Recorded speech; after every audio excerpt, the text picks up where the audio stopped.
उनसे मुअद्दबाना गुजारिश है कि आप जगह पर बैठ जाएं। अल्हम्दुलिल्लाहि रब्बिल आलमीन वस्सलातु वस्सलामु अला सय्यिदिल अंबिया'i वल मुरसलीन وعلى آله وأصحابه أجمعين ومن تبعهم بإحسان إلى يوم الدين. أما بعد فقد قال الله تبارك وتعالى فأعوذ بالله من الشيطان الرجيم بسم الله الرحمن الرحيم قد أفلح المؤمنون الذين هم في صلاتهم خاشعون. وقال أيضا إن الصلاة تنهى عن الفحشاء والمنكر. وقال النبي صلى الله عليه وسلم الصلاة عماد الدين ومن أقامها أقام الدين ومن هدمها هدم الدين. وقال في موضع آخر من ترك الصلاة متعمدا فقد كفر أو كما قال عليه الصلاة والسلام. جن کے ہنگاموں سے تھے آباد ویرانے کبھی، جن کے ہنگاموں سے تھے آباد ویرانے کبھی، شہر ان کے مٹ گئے آبادیاں بند ہو گئی. ستوت توحید قائم جن نمازوں سے ہوئی وہ نماز ہند میں نظر برہمن ہو گئے. محترم حضرات اور سامعین اکرام، اللہ پاک کا فضل و کرم ہے، اس کا احسان ہے کہ اس نے ہمیں اور آپ کو یہاں جمع فرمایا اور کچھ کہنے اور سننے کی توفیق عطا فرمائی. ابھی میں نے آپ حضرات کے سامنے قرآن کریم کی چند آیتیں اور جناب نبی پاک صلی اللہ علیہ وسلم کی دو مبارک حدیثیں تلاوت کی ہے. دعا کیجئے کہ اللہ تعالیٰ آیت اور حدیث سب کی روشنی میں مجھے صحیح اور سچی باتیں کہنے اور ہم سب کو ان پر عمل کرنے کی توفیق عطا فرمائے. آمین. دوستو، یہ قرآنی آیتیں جو میں نے پڑھی ہے، یہ مبارک حدیثیں جو تلاوت کی گئی ہے، ان تمام نصوص میں مذہبی اسلام کا سب سے اہم عبادت نماز کا تذکرہ کیا گیا ہے. اس پر مرتب ہونے والی فوائد اور ثمرات کی نشاندہی کی گئی ہے. ان فرمودات و ارشادات میں دین کے سب سے بڑے فرائض یعنی نماز کی اہمیت اور اس کی افادیت پر روشنی ڈالی گئی ہے. نماز نہ پڑھنے والوں کے لیے عذاب کا وارنٹ جاری کیا گیا ہے. نماز سے لاپرواہی اور غفلت برتنے والوں کو سختی اور سزا سے ڈرایا گیا ہے. اور یہ بتایا گیا ہے کہ روزے محشر کے جاں گداز بود اولین پرسیس نماز بود. اے لوگوں، محشر کا دین بڑا سخت اور جان لیوا ہوگا. محشر کی گھڑی انتہائی دشوار گزار اور جاگسل ہوگی. اس دن سب سے پہلے نماز کا متعلق پوچھا جائے گا. تمام چیزوں سے پہلے نماز کا ارشاد و کتاب ہوگا.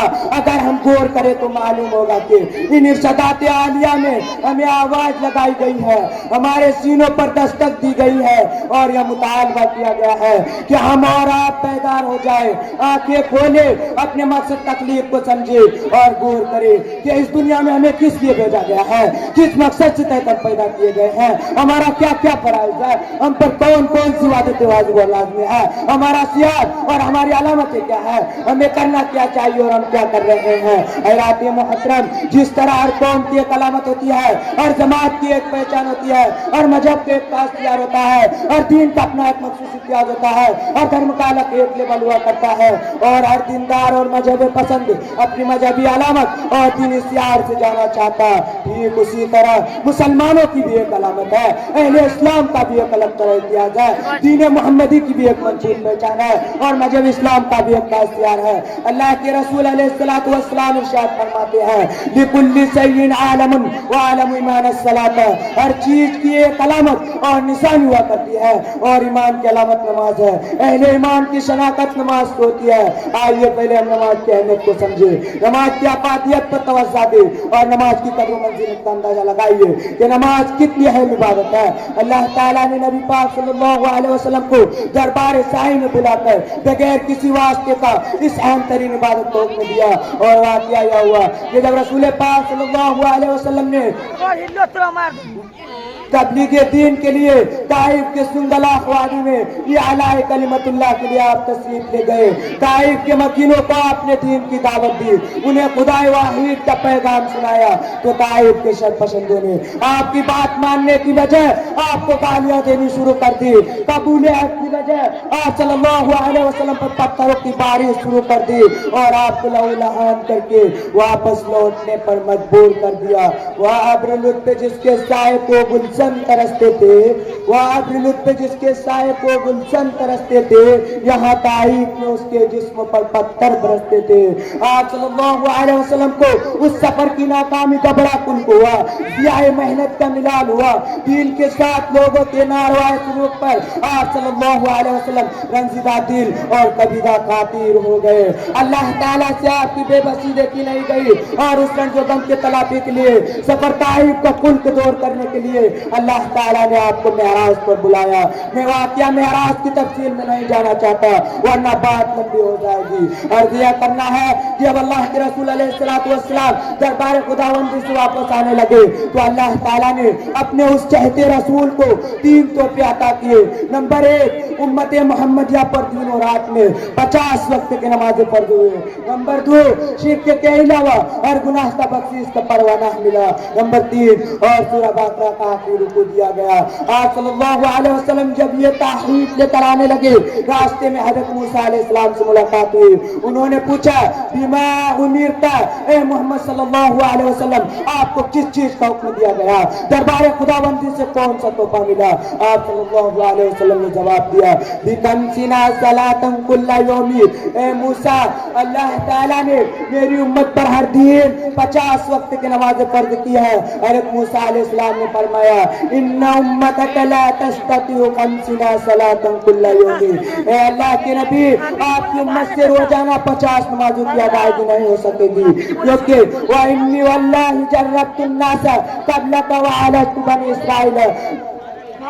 इस्राइल असद्दल मुआलजती, खुदा आपसे पहले मैं लोगों का तजुर्बा कर चुका हूँ, बनी इस्राइल को अच्छी तरह आजमा चुका हूँ। फर्जिला रब्बिका फसअलू तखफीफ ली उम्मतीका, ए अल्लाह के रसूल अपनी उम्मत पर रहम कीजिए, दरबार साई में जाइए और नमाजों में तखफीफ की दरख्वास्त कीजिए।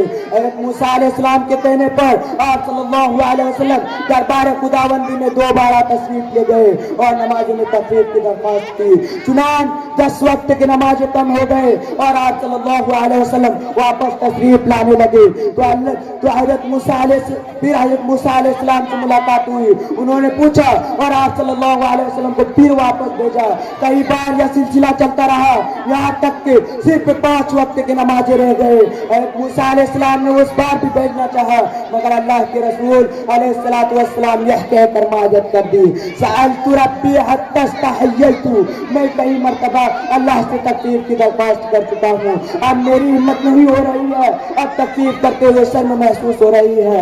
और आप सल्लल्लाहु अलैहि वसल्लम यही 5 वक्त की नमाज लेकर दुनिया में तशरीफ ले आए। लेकिन दोस्तों जरा गौर तो करो, अल्लाह का फजल करम तो देखो कि इन 5 नमाजों का सवाब 50 नमाजों के बराबर करार दिया गया है। ये नमाज अदद में तो 5 है, मगर इनका सवाब 50 नमाजों के बराबर मिलेगा। ए मुसलमानों, आज हम रसूल पाक सल्लल्लाहु अलैहि वसल्लम की उल्फत का दमपर करते हैं, आका से मोहब्बत का नारा लगाते हैं, लेकिन सीने पर हाथ रखकर इंसाफ की जुबान से बताओ कि हम अल्लाह के रसूल को दिए गए उस तोहफे का कितना एहतमाम करते हैं, आका की उस अमानत की हम कितना कद्र करते हैं, मोहसिन आदम के इस हदिये का हमारा पास कितना पासो लिहाज है, और रसूल पाक सल्लल्लाहु अलैहि वसल्लम को दिए गए इस हदिये का हम कितना पासदारी कर रहे हैं। याद रखिए, कल कयामत में अल्लाह के रसूल अलैहिस्सलातु वस्सलाम से मुलाकात होगी, आका का सामना होगा और आप सल्लल्लाहु अलैहि वसल्लम इस अमानत के मुतालिक हमसे पूछेंगे, क्या जवाब देंगे हम आपको? बाजारों को तो हमने आबाद कर दिए, बाजारों को तो हमने आबाद कर दिए, दुनिया की महफिलों को जीनत बख्श दी, सिनेमा घरों के रौनक बन गए, जुए और शराब की तलब हमसे आबाद हो गए। लेकिन मुसलमानों, हमारे मस्जिद वीरान हो गए, खानकाहों को हमने भूल गए, इस्लाही मजलिस से नाता तोड़ लिए।